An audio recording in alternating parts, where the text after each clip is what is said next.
Well, hello, everybody. Welcome to another episode of the Van Buren Variety Show. I'm Bob Van Buren, your host. Glad you joined us tonight. Got a special guest, as we always do, with a different topic, an interesting topic. So glad you're able to join us. Just as a reminder, we have a live show every Tuesday evening at 7 p.m. Central, 8 p.m. Eastern. So if you catch the live show, we'd love to have you here and join the chat. If not, these shows are always archived, so you can watch them at some other time. But regardless, glad you're here and glad you're watching the Van Buren Variety Show. Hope you've all had a great week so far.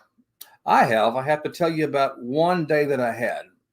It was a Saturday, and I had nothing to do. I didn't have to go to work. There was nothing around the house to do. I had the house to myself, and literally, when I got up Saturday morning until early afternoon, I did absolutely nothing. I was laying on the couch. It was a quiet house. And I'm going to tell you, folks, sometimes we have to have a little peace and quiet in our lives. With this fast-paced world and with things going on and everything going on and things nagging at us and news and noise, it's just great sometimes just to take some time to yourself. Just peace and quiet. Nothing to do, no TV, no internet, no radio. And so for 6 hours that day, I felt really, really recharged. I had some things to do later that day, but I tell you, just if you need to have some time to yourself, just quiet, nothing to do. And don't know about you, but it really recharged my batteries. I was ready to go. So Saturday, that was a really, really good day. So hope you spend some time trying to get some peace and quiet sometimes too when you get the chance. So tonight's episode, I'll be learning about this as well as you. It's a topic that I find very interesting. We've heard, you go around, you see signs everywhere about dog obedience.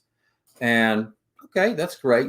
Sometimes you need to get your pet, household trained, or you need it to follow commands. But we're going to take it one step further now. You've heard the expression service animals.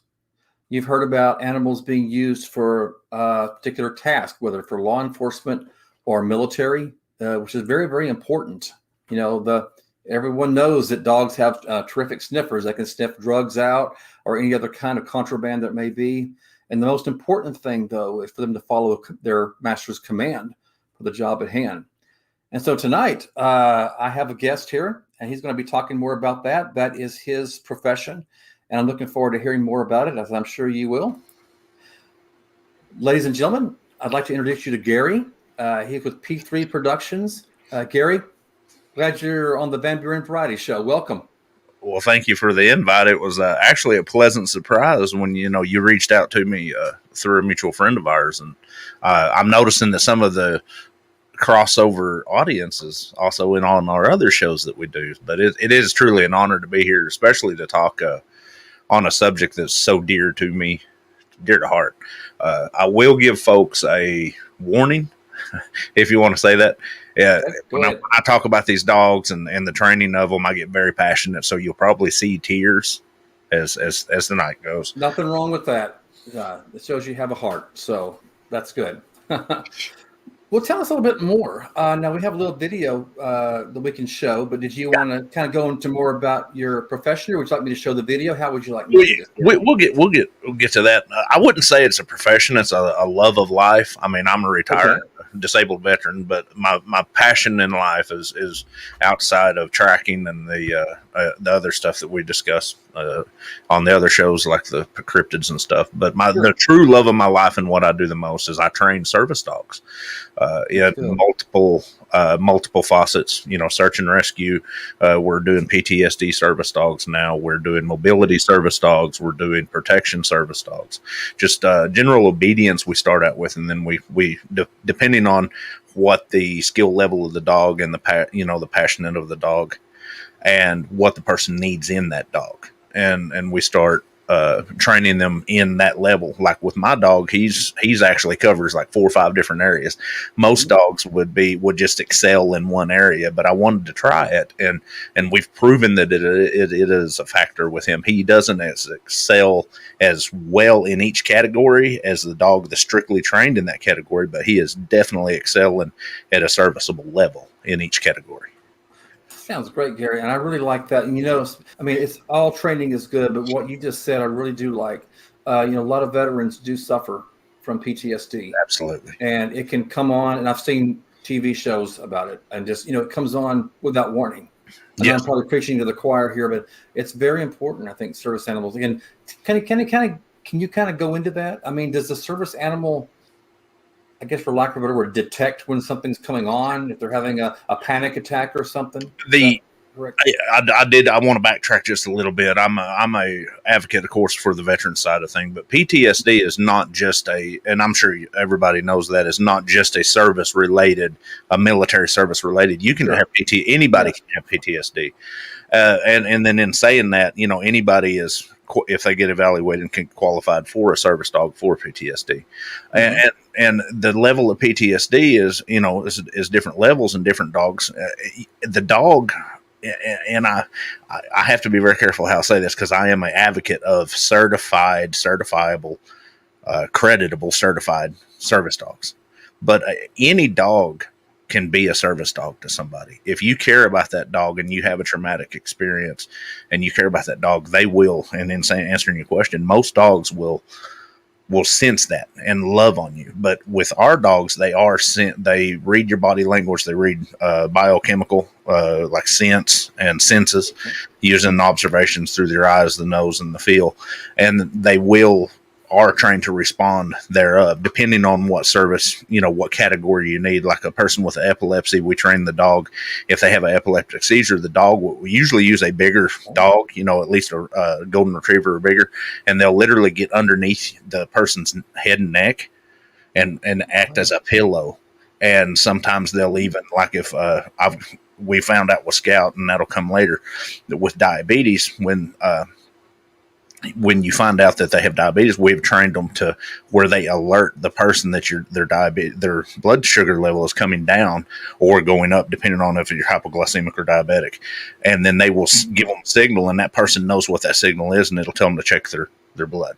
Now with me, I have anxiety level that goes through the roof. And mine is not a fear anxiety. Mine is a anger anxiety.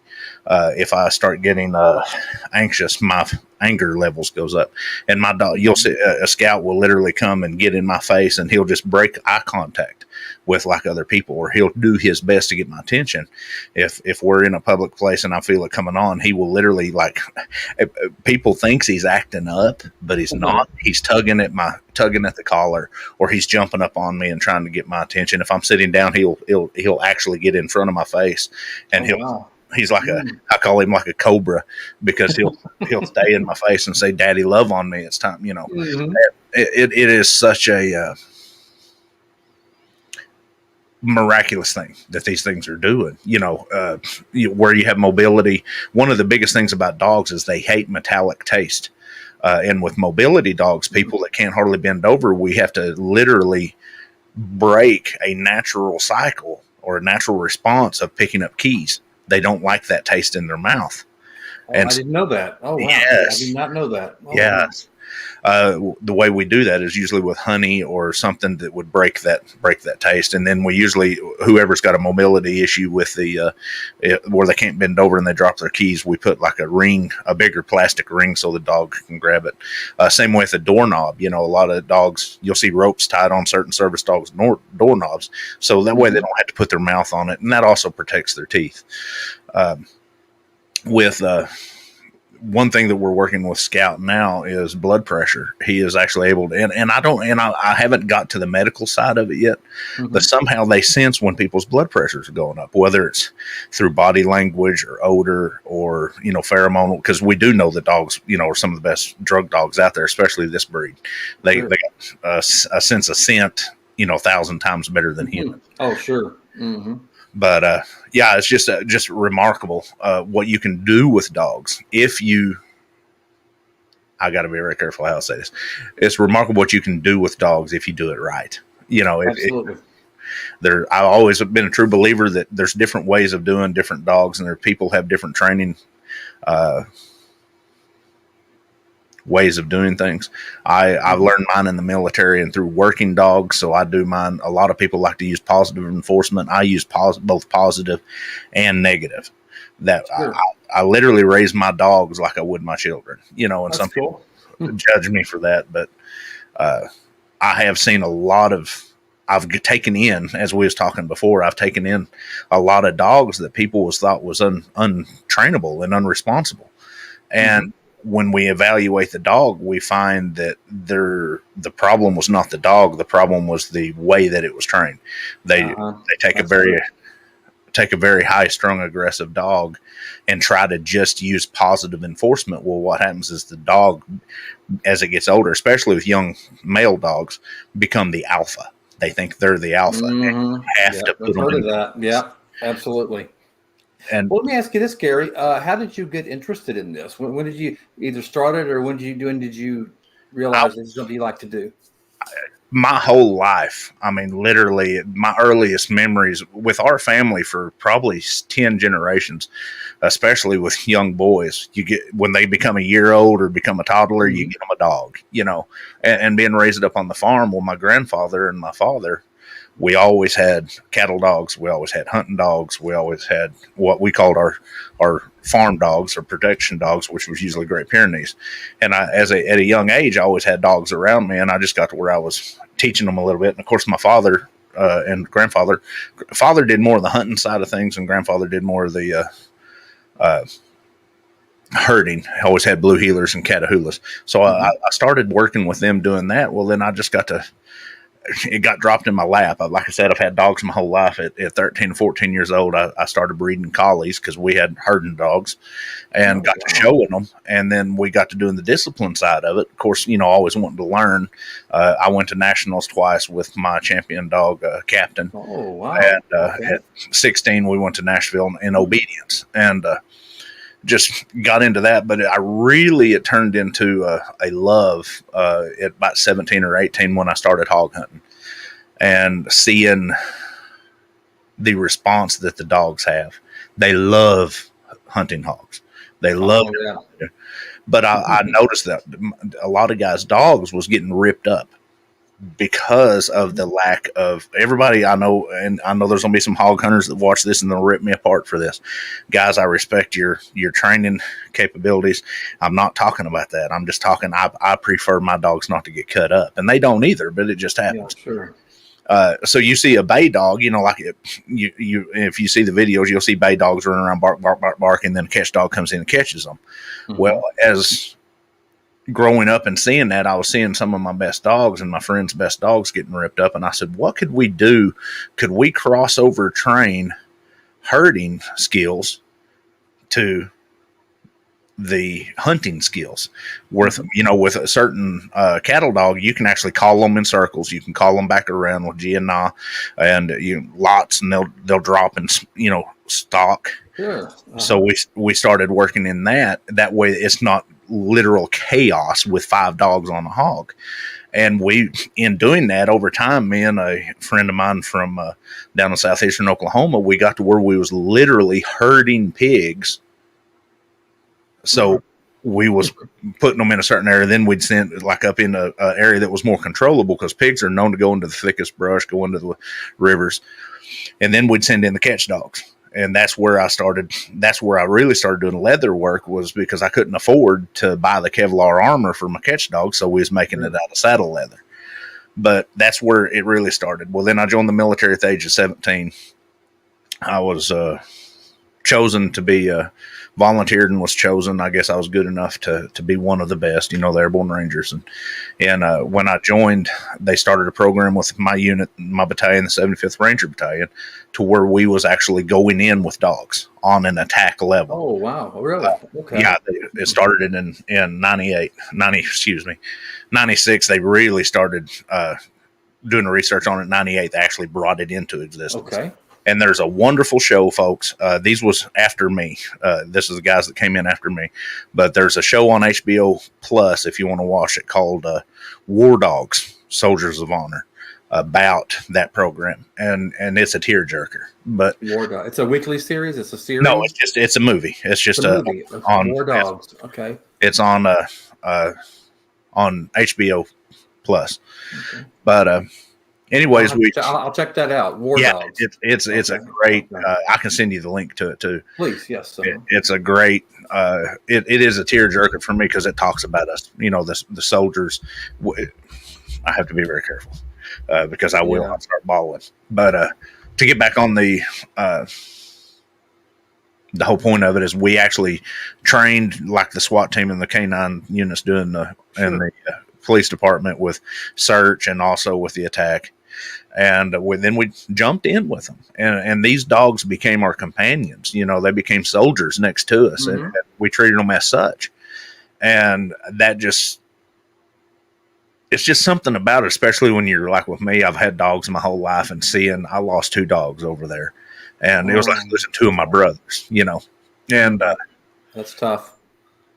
Sorry, I'm reading some of the comments. Yes, Gene, I do. I totally agree. Coonhound, bloodhound, it don't matter when you hear that ball and chop. That's just music to my ears.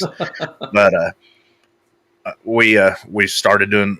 Worked with them for 6 of my 8 years in the military, and when I came home, I was one of the few that was actually honored to be able to bring my dog home with me. And that's awesome. He lived with us until he was with me until he passed away at the age of 7. And I kind of toned back from it from there. I always had dogs, but I was working in the oil field, and it was kind of hit or miss. And that's where we get into the modern, I guess you could say, where I make my living now, is being a tracker. That's a whole different deal. We're talking about the dogs now, but also in training dogs to search and rescue and track. I've always put myself in a position where I want to learn as much as I can about anything. Absolutely.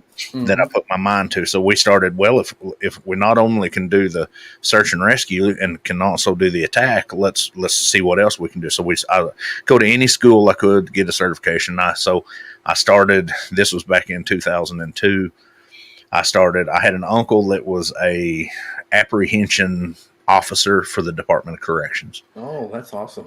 And he knew that I could track and knew I had the dogs. And he said, hey, if you're really into these schools, why don't you come get certified with us and we'll pay you to help us track escaped convicts. Interesting.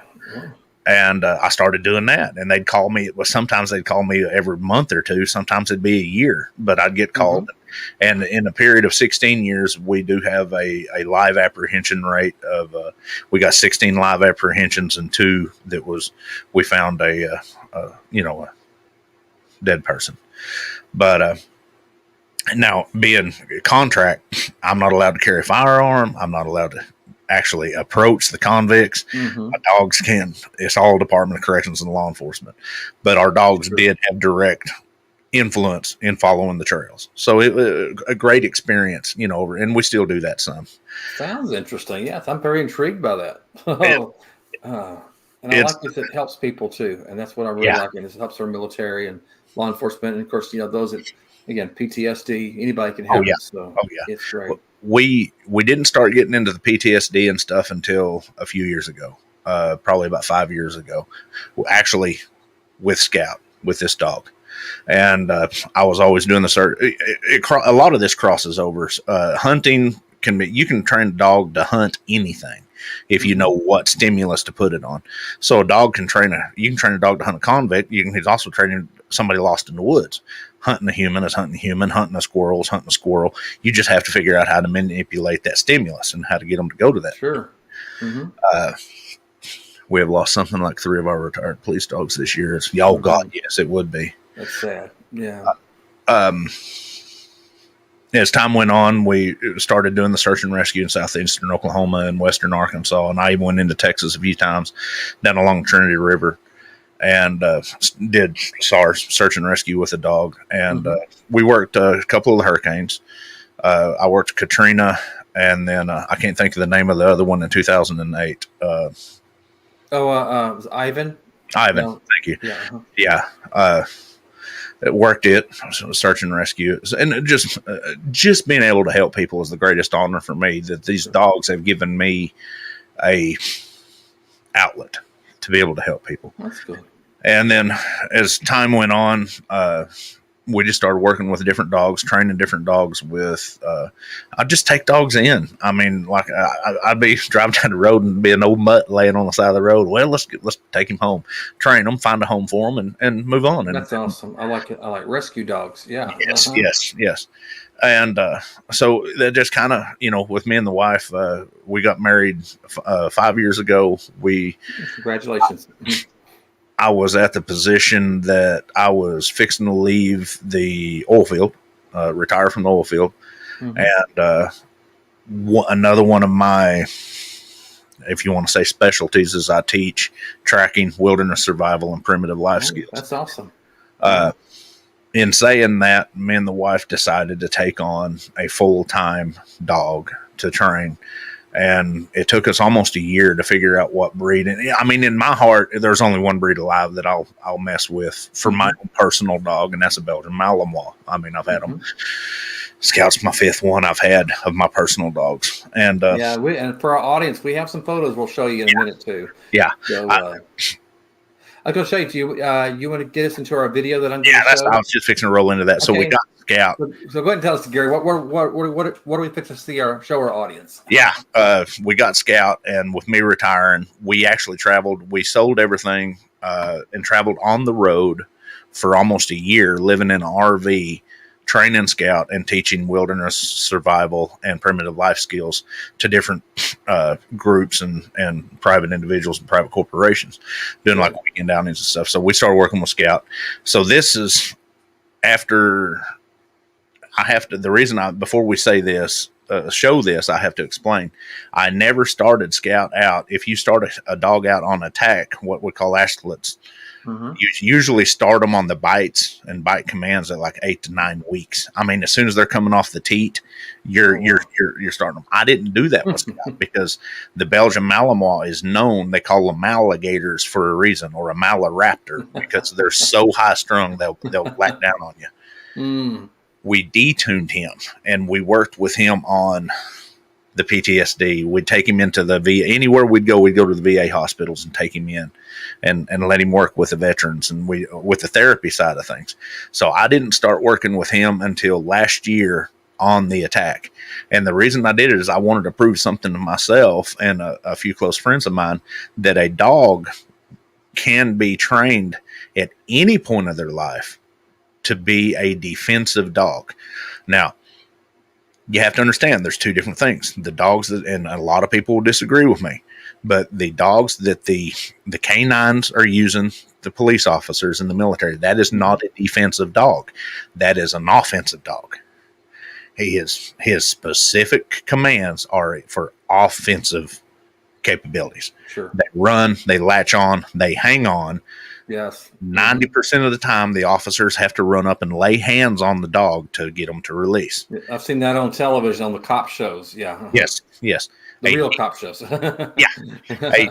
A defensive dog is a whole different beast because there's aggressive stages. You've got bark, you've got watch, you've got bluff, you've got mid-charge, you have full charge, and then you have bite command, and then you have release command. That the least damage you can do to your dog and the person involved just to get them to leave you alone. If you can understand what I'm saying. Sure. Sorry, I'll get fired up. So this video was just a little preliminary that we put together about 6 months ago. And most of these little videos you're going to see in this 30-second clip is his first time of doing this, but we just kind of threw it together. Okay. Looking forward to it. Okay, here we go, ladies and gentlemen. Stay tuned. This should be very interesting. Here we go.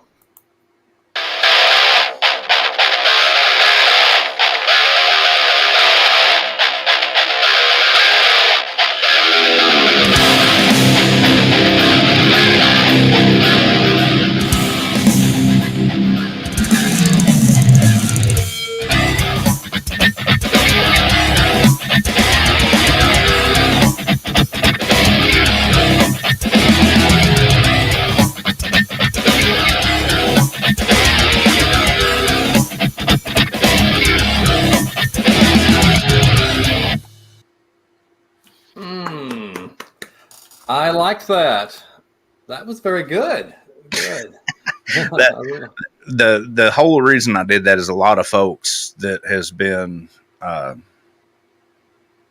in our network for a while knows that I'm big about not being aggressive with the dog, and we can actually get into some of the qualities, and we can show a couple of the videos that I shot to do this for the reason of, but we put this together because we are putting together a full DVD of training exercises and stuff to get a dog to a what I call a level 2 defensive dog, which would be a bark, bark, bark, bluff, and then you can call them back. You notice in that video as he was running in, he never runs and lunges like a full-blown attack dog. Mm-hmm. He'll drop his head and curl around you because most people will turn and run away. And I use the barrel. That barrel's got about 75 pounds of substrate in it, of sand. So that way, and I'll pull a video up here in a minute where he's spinning it around in circles. But once again, we're not concentrating him on the bite. That's the last resort. It's more the bluff. It's bark, bark, bark. I'm on the charge, back up, back up, back up. And then when I give the third and final command, then he latches and lunges. Okay. For the simple fact that there's a lot of legalities to having a vicious dog. So describe that a little bit more for my sake. Describe bluff, like you just like pretend to lunge at somebody. Okay. You're walking up to somebody's house. Dog runs up to the front porch, runs up on the front door. He's on the door, bark, bark, bark, bark, bark, bark, tail straight up in the air, and he's huffing at you. Yeah. That's signal. Danger, danger, stay away. Warning, danger, however you want to put it. I never did watch that movie, but what was it? The Space Odyssey or something. Danger. But then that's the first stage. I'm barking. I'm going to tell you, get back. You don't get back. Get away from my master. Usually he's going to be sitting in front of you about 2 to 3 foot at the end of the leash. Mm-hmm. Then when you give the third command, which is usually a pull of the leash or an audible command, he's going to go ahead and lunge. And when he lunges, instead of latching with his teeth, he's going to hit you with both of his front paws and his muzzle and hit you very hard. Usually I've trained him I'm training him. We're still working on the targeting to go for the groin or the hips or to spin around. That's that second stage. That's it. Okay. That way I'm coming at you, turn and run, go away. If I have to, I'm going to hit you. Yeah. Then he'll spin. I give the third and final bite command. He'll spin. Then he latches on. Final straw. When I'm latching on, I'm going to get you, and I'm going to hold you until Daddy comes and pulls me off. I don't pull him off. I give him the command, which we'll show here in a minute, and he backs off. Because we're not focusing on the bite. We're focusing on the bluff. We're focusing on the minimal amount of force. We're not trying to apprehend. Because that's not what kind of dog he is. He's a defensive dog. He's not an apprehension or an attack dog. Mm-hmm. I don't like the word attack. I like apprehension. And that's what they do is all canine officer dogs are trained. Run, lunge, latch on, hang on. And then there you go. You notice they don't. Can most dogs be trained? Is there particular breeds maybe that can't be in this line of work? Or, I mean. At some level, yes. Okay. There are, each different dogs have different mental and physical capabilities, just like humans do. Sure. I mean, I'm sorry, you're not going to train a Chihuahua to be a apprehension dog. Now you can do the bluff thing because they got the best heart of the business. They got that little Yorkie, maybe. Yeah. But that's strictly on the apprehension. Now the sensing, the service dog work, the sensing, being in tune with their master, any dog, as long as that dog has a common link with the owner. And see, that's a whole nother thing too we could get into. When I train a dog, I don't only train the dog, I train the owner. Sure. Y'all have to train together. It's not, I'm going to give you this dog and I expect it to perform. If I trained this dog, it's not going to, it'll perform to a level, but you might not know the right commands. Consistency in commands is the main thing. But so even a toy poodle could be trained then. Oh God, poodles are my next. When we get to our second stage, if I ever get slowed down enough, when we get to our second stage, my main breed is going to be half Malinois, half standard poodle. Oh really? Oh yes, wow. Sir. Wow. The standard poodle, and the poodle is the 4th smartest dog on the planet. They're both hyperallergenic, and the standard poodle can get 40, 50 pounds. So they're a terrier. I mean, they're very tenacious, but they have an intelligence about them. So if you mix that with a Malinois, you're going to have all the tenacity of the Malinois with a hyperallergenic. And see, that's a big thing that you have to factor in with people and dogs. First thing I ask them, are you allergic to dogs? Well, yeah, but I want a Great Pyrenees. Why do you want a Great Pyrenees if you're allergic to a dog? Yeah, that don't make sense to me. Yeah. Yeah. But yeah, poodles are exceptional dogs. I love. I'm not big into little dogs. If you're under 30 pounds, Beagle's about as small as dog as. I'm not big into little dogs. But yeah, any dog can be. Some of the smartest dogs I've ever seen in my life was Jack Russell Terriers and Dachshunds and miniature pinchers are one of the greatest dogs out there to me. But yeah, any dog can be taught that. But on the search and rescue side, any of them can. Yeah. As a matter of fact, they're one of the best. We was at Katrina, and one of the best search and rescue dogs there was a little Dachshund, because she could get in. Now, folks, when I say this with the utmost respect, and I hope people don't think that I'm morbid. But she was a cadaver dog. That was her specialty. Was finding. Yeah, well, that's necessary. I mean, yeah. She could get all through the wreckage, get down underneath the cement. They had three little Dachshunds working the earthquake in Los Angeles, way back when. Wow. Interesting. Yeah. But once again, each dog has a different personality. But most dogs, I mean, if you love a dog, there are mentally sick dogs. Breed wise, I'm very tenacious. I love pit bulls, but I'm very cautious about how I train a pit bull because they're so rambunctious. They're so dominant. Sure. Doberman Pinschers. I'm very particular on who bred and how long their bloodline goes back on Doberman Pinschers, because they have a skull cranial issue where they get build pressure on the back of their brain and it causes them to get unstable. Chows. Oh, wow. Folks, y'all want to hate me, but you might as well just take a chow and throw him in the backyard, because I've never been able to train one. Wow. I never owned a chow myself. I've known people that had chows, but I don't know if they, I guess, they're just hard to train. I mean, they're more like a cat than they are a dog. I mean, they're just, if they like you, they like you. If they don't, they don't. And that might change in a split second. But well, I'd like to share some pictures with my audience. Yeah. Gary, that you sent me, especially the dog that you've talked about through this interview. And so I'm looking forward to sharing it. So I'll show you the picture. I'll display it, and you can kind of tell the audience who it is and what's going on. Here it goes. Here's the first one. That is the day after I brought my little man home. He was 6 weeks old. And 6 weeks. Yeah. And most of these pictures are going to be of Scout, because he's my main dog that I'm working with now. But yeah, that was a day after we brought him home. That's still his position. He likes to ride across the top of my shoulders. Can I ask where you got him from? Where did you? A breeder here in Oklahoma. Breeder. Okay. Yeah,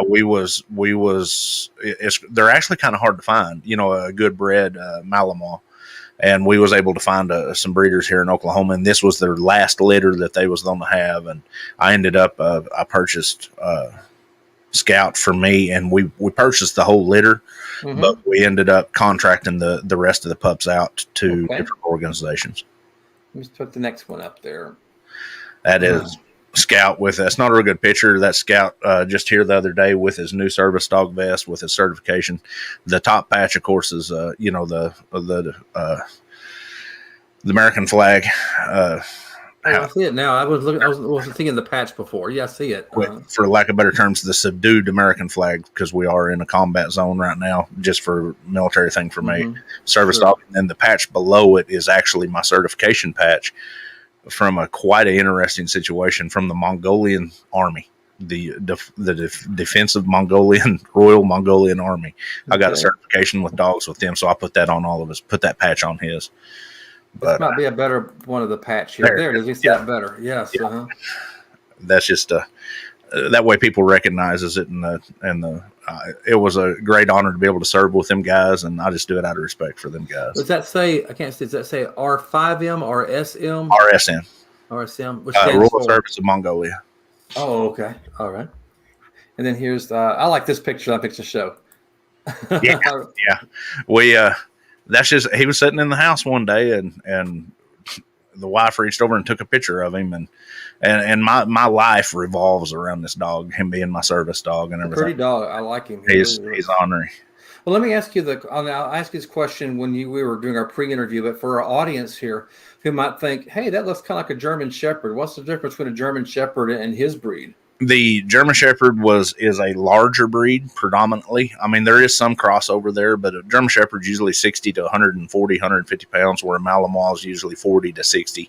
A big Malinois might get 80 pounds, but they're just a cousin. I mean, they're pretty much the same standard. The conformation of the breed itself is a little bit different. Malinois is usually boxier.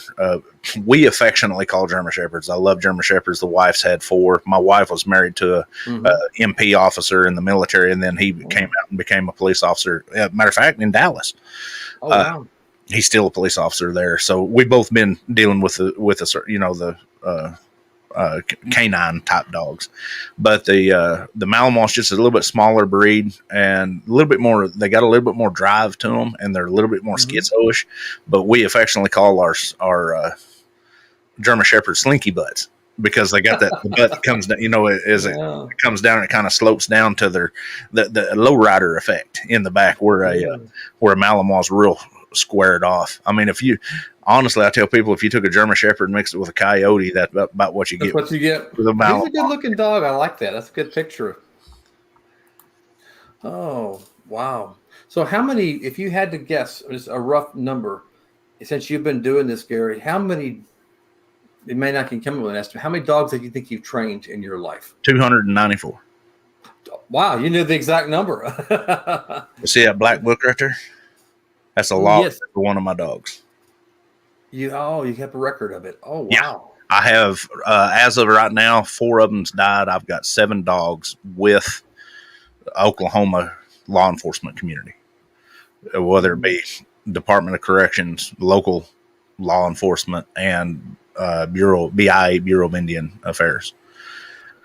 Who do you say was your biggest client as far as company? Was it military, law enforcement? DOC, by far, DOC. Really? Okay. Department of Corrections, yeah. We trained a few for private individuals out of Louisiana, or private companies out of Louisiana. And I've got a guy wanting me to start training with him. He's out of Bartlesville. He trains for private clients, but most of these guys are more leaning towards the canine attack style dog. And I don't know if I want to get back into that, because I've seen the damage the dogs take. They lose their teeth. But I'm really wanting to focus on the gentler side of things and really focus on the service dog side of things. And at the end of the show, I'll kind of get into what we're talking about in phase 2 of the canine deal. But yeah, I'd say probably I know it's 294. Yeah. Scout. Now, I don't classify Scout as one of my contract dogs. That's your dog. Yeah, that's my dog. But that includes hog dogs, search and rescue, canine attack dogs, herding dogs, and hunting dogs, like bird dogs and stuff like that. Well, let me ask you this, Gary. You talk about the training. Is there a set, how can I say it? Is there a set like time, like days, weeks for training, or is it dependent on the dog? Depends on the dog. I mean, you can get it down pretty close by breed, like a Malinois. You can get them what I go to a stage 1 or 2, which is general obedience, sit, stay, come here. You usually do that within 30 to 35 days. And I'll use the Malinois as a standard, and then we'll go to another breed that's a little bit different. And then usually if you want to push them into an attack, you're talking a year. Really get them locked in. Drug dogs, whole different drug commands, whole different story. A lot of it depends on what you're trying to get the dog to do. If you're just trying to get them to sniff out and track, you can do that in 60 to 90 days. Once you get past that first 90 days, that first stage of general obedience. Yes, I have trained dogs to herd. I haven't a lot lately because I just hasn't been a need of it. I'm living in the city like I do. I usually send that off to my buddy Travis Harrison out of Southern Oklahoma. But then, like I said, on the Malinois, I usually set as a kind of the golden standard, Malinois or a German Shepherd or a Poodle. I don't do fancy tricks. you know, Scout's got his little quirks that he does, but I don't train dogs. I don't train circus dogs. I train dogs for practicality, protection, searching, therapy. Sure. We do little things with Scout, no paws, you know, when you're wearing your vest, no paws up on people. He knows when certain people he can, certain people he can't. But on the other end of it, like I was saying, Chihuahuas, I can't even hardly train them rascals to not, for lack of better terms, piss and crap in the house. You know, there's just something about the mentality of them. Mm-hmm. When I'm holding a dog in its hand and I'm the alpha and it's just sitting there quivering, and it's not that I don't like Chihuahuas. I love them. One of Scout's best friend is a little Chihuahua, Applehead Chihuahua, and we just love her to death. But it's on a big dog level, Great Pyrenees. Great Pyrenees is genuinely a harder dog to train. I trained one to hog hunt. And it took me almost a year because they're such an independent dog. Now, they're a very good protection dog, but they're so independent minded. When I say independent, they don't care about the human side of things. You put them with a herd of sheep and they automatically, that's what they're bred to do. They just do that. Let me ask you this then. In your training, all the dog breeds that you've had, if you had to name like a top, I was going to say three, a top five, I'll do top three and bottom three. What are some of the easiest dog breeds that you can train? Top three and bottom three: Malinois, German Shepherd, and Poodle. In that order.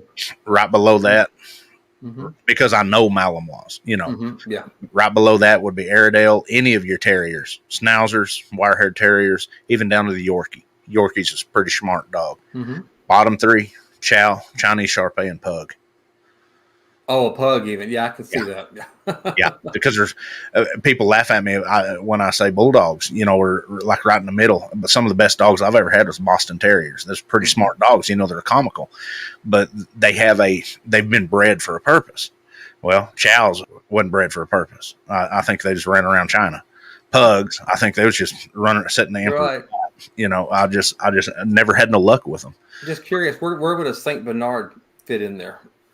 He about midway's up, right below a Great Pyrenees. Okay, I don't have a Saint Bernard. I was just wondering. Yeah, I put Saint Bernards right with Rottweilers and Mastiffs. I have a hard time with them because of the size, and a lot of it because they want to get that bluff, and they're the kind of dog. If you, a lot of folks do real good with them with positive enforcement, but if you try to do the negative side of things like I do, I'll cut the air off of one. You know, if I want immediate action.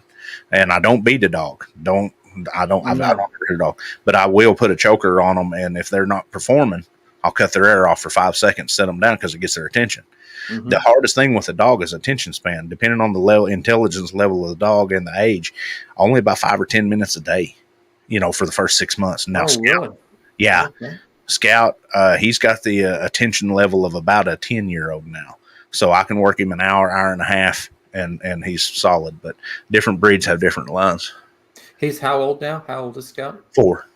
He's 4 years old. He'll be 4 Thanksgiving Day. I got them at weaning, found that the home's at 8 weeks, and I have people call in steal for them.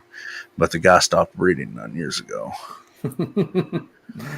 Gene, I totally agree. Socialization is important. Like I said, I've had a lot of good Chihuahuas. I just don't have no physical use for them. You know, some of my best friends have Chihuahuas and they just love them. And I'm like, why?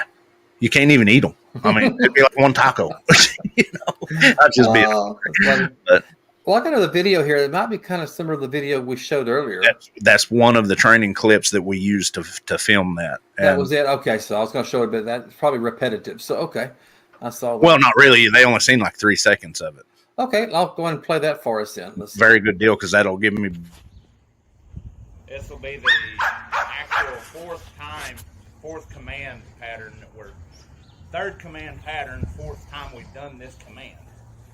This is strictly hand signals. Working with him on, like I said, third stage of training.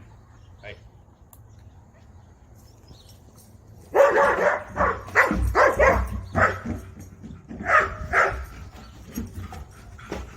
Loose.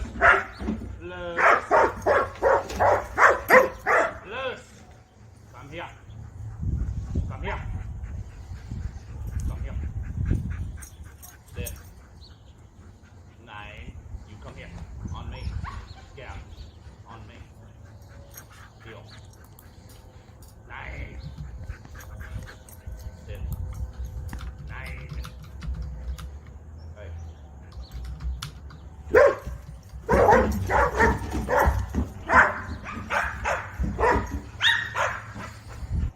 Loose. Come here. Come on. Come here. Sit. Sit. Lay down. Well, sorry. We can hear you now. Yeah, come and tell us what you're telling I was saying that you notice in that video that barrel has got 70 pounds of substrate in it. So that the whole barrel is probably close to 100 pounds, and he'll spin it like a top. But you notice that he does, when he goes into latch, first thing we was doing is that's all hand signals. There's a prep command. That way he doesn't just mistake a kid swinging their arm for the command. There's a prep command. Sure. And then the execution command. But when he goes in, he does not go straight for the lunge. He goes for that twist and curl that we call it, that intimidation factor. That way, at any given time, if the person is showing me that they're backing away or that they're trying to subdue the situation, I can tone him back with just a command. When he goes in for the latch, a lot of the problems with that barrel, and matter of fact, a friend of mine brought it up. The reason I'm having trouble calling him off that command is he's barking. Mm-hmm. Believe it or not, canine units are taught not to bark when they latch. I want him to bark. I want him to intimidate. We're figuring that he can't hear me. So we're going to change to a different attack dummy or a sleeve or something. I'm real cautious about sleeves. But then when we call him back, the whole point of that, when I call him back, is you notice he always comes right in front of me. He never comes beside me again. He wants to stay in between me and the target, but he's never very aggressive. When he comes off of it, he's wagging his tail and he's huffing and doing what he's doing, showing neutral aggression, what we call it. Because once again, we do not concentrate on the bite. We concentrate on the intimidation to the bite. The bite's the last straw. When it's coming to the point of that dog biting you, I'm probably right on his tail fixing to get you myself. But go ahead. Sorry. I like the clip that we saw earlier. He was in the truck and he had him jump out of the truck. I thought that. Oh yeah, cool. I've got that one right here. Okay. Now I've actually got the first run. Oh, I see this. Stage 4. Okay. You ready to play it? Okay. This was all the same day. Okay. Are you ready for me to put it on? Yeah. Okay. Here it goes, ladies and gentlemen. Another one. This. Now we'll try to unmute our mics this time. Okay, here we go. Stage 4. Just another one we're working on. Scout. This is the first time. We've never tried this before. Scout. Go. You notice he doesn't bark until he gets close to the target. Pull it out. Here's that pull command. Pull. He's getting tired. Loose. Scout, loose. Loose. Come here. Scout, come. And this was real early in his stages of doing this. As you can see, this was like in the winter. Get up in there. Lay down. Lay down. Once again, we just concentrate on the bare minimal force that it takes to neutralize the situation. If you can see my shadow on the ground. Now here's a hand command. We're going to do hand signals. He'll huff when he comes out of the truck, and then he barks on target. Get it. And we've trained him to do that. That way I'll know he's coming. Okay, I'm going to stop it. I'm trying to keep these things pretty short so I can clip them for Facebook. I'm going to stop it. We're going to try something else. But I do that way. That was awesome. I enjoyed that.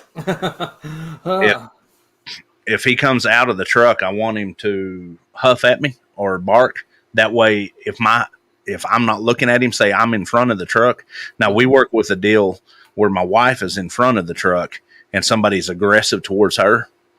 And that's the reason we teach him that bark when he comes out of the truck. That way, if you don't have your eyes on him, you know he's coming. Mm-hmm. That way you can prepare mentally to pull the command to pull him off. And we've done that a couple of times where she just does this with something similar on the back of her head. I'm not going to give the command on TV. Yeah, you never know who's looking. Yeah, she does this on the back of her head, and he comes. But the whole thing is that single bark lets us know that he's coming, and then when he gets on target, when it's bark, bark, bark, bark. Now, worst case scenario, another reason I started this is for hogs. We spend a lot of time out in the woods. Of course, you know that. Wow, yeah. They're everywhere. Yes, and that's where a lot of that command stuff, and I got to thinking about it. I was doing it for hogs, the circling and command, because I don't want him to get ripped up, and I don't want him to engage a hog. I just want him to get in there, get it, and get out. Then we started working, well, if we can do that, we can do it with a human too. So we started doing that, and he has yet to do a bite suit or a bite sleeve. I don't want to get to that stage. I know he's capable. Sure. But once again, we are not producing a canine attack dog with this dog. We're producing an all-around dog. This dog, if you think he performs as a canine attack in these videos, you ought to see the interaction with me and the dog and the loving that he, imagine. One of the most unique experiences of my life with this dog is we was at a barbecue at a friend's house and a bunch of new people there, and there's a young gentleman that came in about 30 years old, and he was sitting on the couch, and my dog literally would not get off of him. I mean, he was just laying on him, and I'd give him the command. I was fixing to have to pull him off, and the young man started crying. And I'm not going to say the young man's name or nothing. The young man had just got released out of the Texas correctional facilities for 10 years. And he had such an anxiety level of coming out. But that was one thing that he needed was the dog. The dog sensed that. Wow. That's an awesome story. Oh, wow. That is the beauty of a canine. That is the beauty of a dog, period. Anybody that's dog, lovers knows this, that they're so in tune with their surroundings that I think we complicate ourselves with our technology and stuff like that. When I get in the floor with this dog, it goes to a whole primal level. When we're in the woods together tracking, I become one with him and he's one with me. And they call him man's best friend, and obviously that's absolutely true. So. Absolutely. So what would you recommend? I mean, okay, let's just say somebody has a dog and they want it trained. What would you tell that person that's inquiring if they were to call you and just say, okay, well, what do you suggest? Like training my dog, or the first thing I do is, what do you do with a dog? What do you want to do with a dog? Mm-hmm. What do you do for a living? Mm-hmm. How much time do you have to be able to devote to the dog? And with those 4 or 5 questions, I can tell them. I've told a lot of people, you need to get rid of the dog. Oh, really? Because of their lifestyle. I've rescued so many German Shepherds, and we talked about that in our pre-interview. Yeah. Mm-hmm. And Malinois of people. Oh, it's so cute and cuddly. I want to get it, and then they get it and they bring it home and they work. Both parents work 10 hours a day, and they put the dog in the kennel. And they can for 10 hours a day. Then they bring it out and they feed it. Then they put it in the backyard and play with it and love on it for a few, 2 or 3 hours, and then try to throw it back in the kennel for it to sleep. Psychologically, that's the same thing that we do in the penal system. That's a prison. The dog's in prison, basically. Absolutely. So I tell people, what do you do for a living? How much time do you have to devote to dogs? Because just like Mrs. Hudson said, different dogs have different how would we say, energy levels and temperaments, even. Absolutely. Great Dane, one of the greatest of all the things, great big dog. Yeah. But one of the greatest lazy dogs out there. Lay on the couch, a pug. Lay them on the couch, leave them alone. Basset Hound. People laugh at me when I tell them Basset Hound is not a good apartment dog. They're out. They're supposed to move. Don't go get a German Shepherd and try to keep it or a pit bull and try to keep it in an apartment. It just don't work. But so if we get past all that and they say, what's the first thing you do? I say, first thing, come, sit, stay, and hush. People don't understand. If you can train a dog to not do what comes naturally, and that's bark, you have total control of that dog. Oh, that would be awesome. Yeah. Think about it. What does a dog do most naturally? It'd be like me trying to tell you to shut the heck up, and would you be able to do it for 24 hours? Yeah. I mean, yeah. You know, I can think back, not where I'm living now, but where I used to live. I had some neighbors' dogs that all night long those dogs would bark and bark and bark, and I'm like, it ain't the dog's fault. It's the negligent owner. They just let them do that all night long, and so in that video, you hear another dog barking, and it's our neighbor's dog, and it drives me nuts because I can't go say nothing to them about their dog, you know. But I'm like, if you would just come back here and spend some time with it, and the only reason it's barking is it wants to get over there and love on my dog and love on me. He wants attention. Absolutely, and people don't. I have to be very careful how I say this. I'm not going to say it. Yes, I am.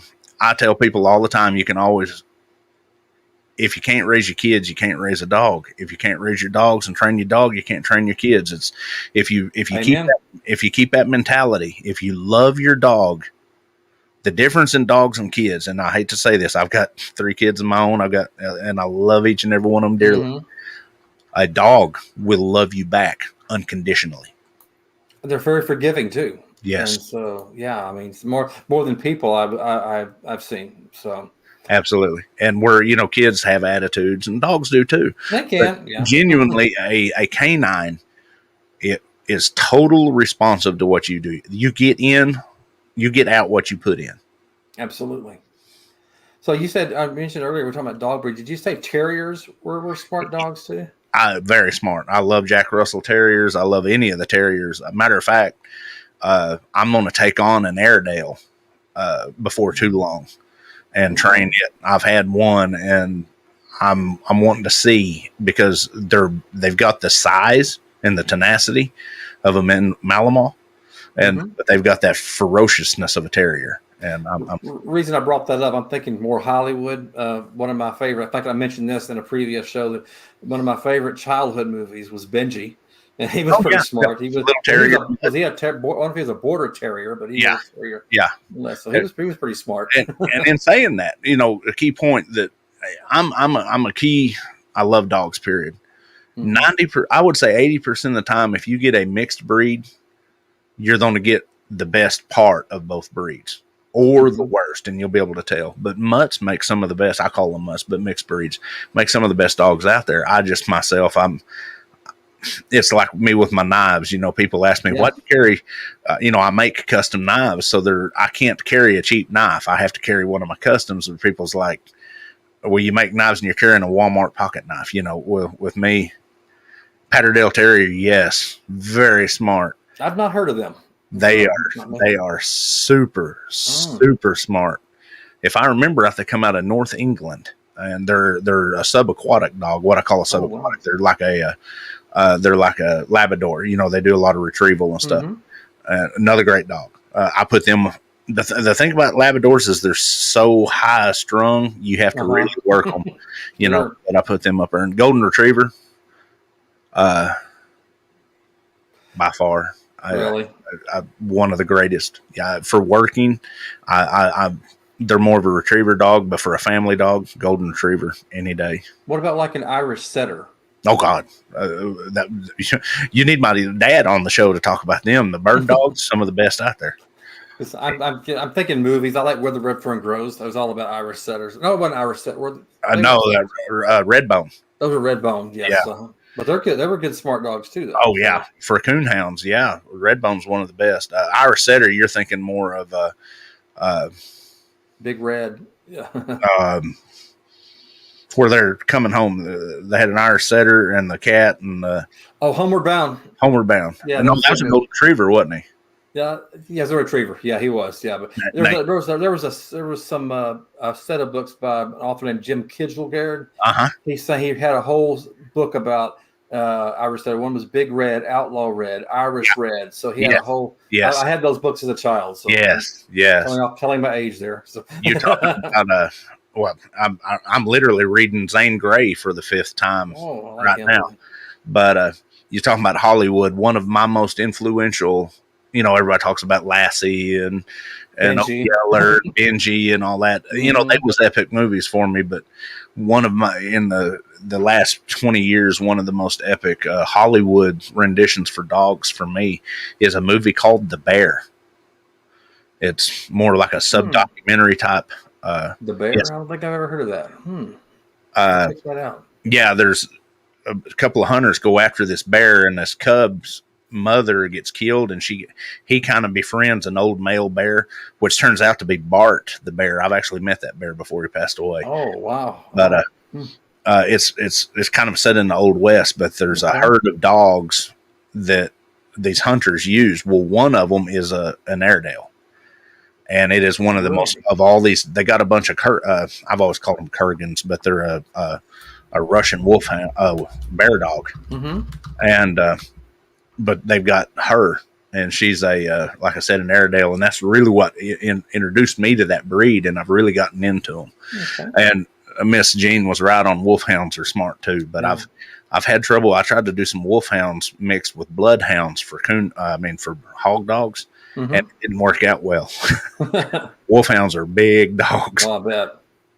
Well, Garrett, is there anything else you'd like to add? I mean, we're almost past our time, but I thought maybe I'd open it up. Is there anything you'd like to add or tell us about or show? Or if anything, we can plug. I've got Two Bears Outdoors and the paranormal side of things, but this is all about the dogs.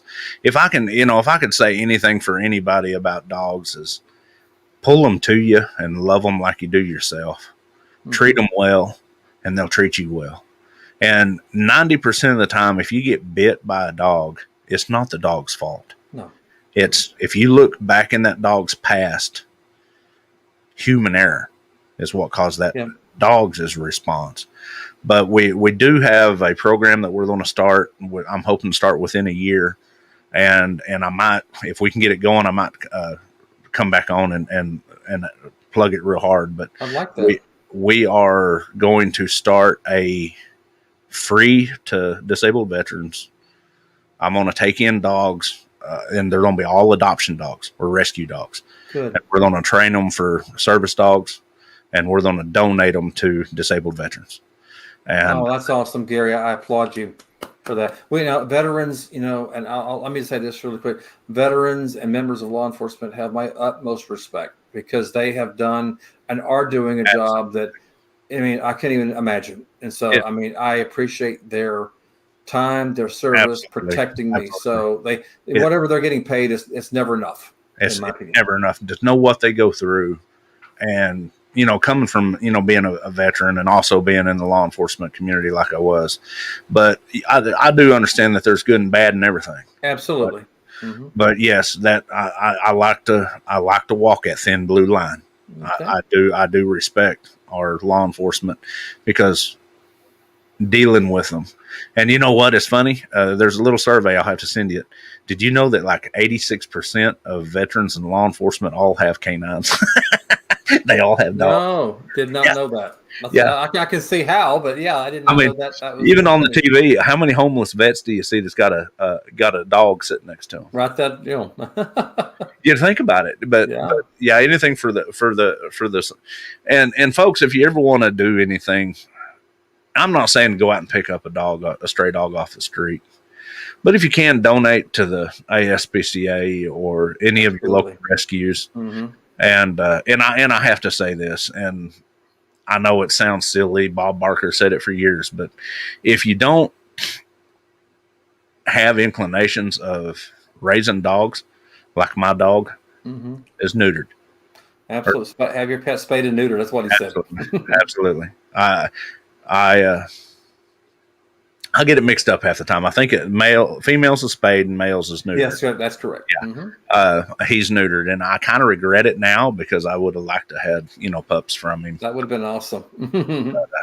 And just love your pets. I mean, if I tell you what, if anybody needs volunteer dogs to love on, just go down to your local shelter. There's all kinds of them out there you can love on.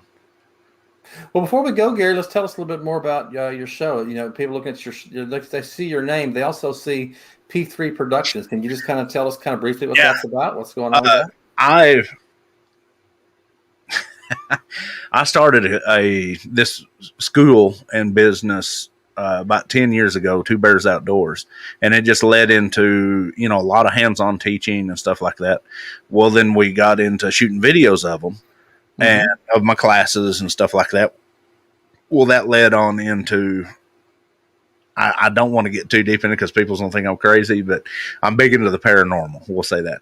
But we love Nothing wrong doing with that. we love doing what we're doing now. And I had a show on that, many episodes on this show. So yeah, Tex was on this show. oh yeah, So, Tex yeah. good people. I love Tex to death. He's good people, man. But I'll have a show. I'll have some specials on paranormal coming up on this show too. So cool. But we do like pretty much what you're doing. We do a podcast and we have a YouTube channel where we do video production. And I also, there's a reason we did the P3 Productions. I have 9 underlying shows that I just kind of float in the background and help them with their intros and their format and their technology. And I've got 9 shows that we're working with now, and we got something in the works, pretty soon.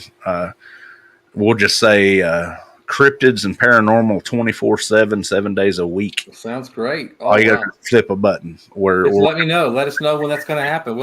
I'll definitely subscribe to that. Yeah. It's on being radio format. We're on Tex is a big part of it. Tex and Michigan Rob both, and Jason's a big part of it. But yeah, we're going to do if people's into the Bigfoot and into the cryptids and into stuff like that, it's going to be 24/7, 7 days a week. All you got to do is click a button and there'll be a podcast on it. But keep us posted. We'll bring you back for that. So. Sure.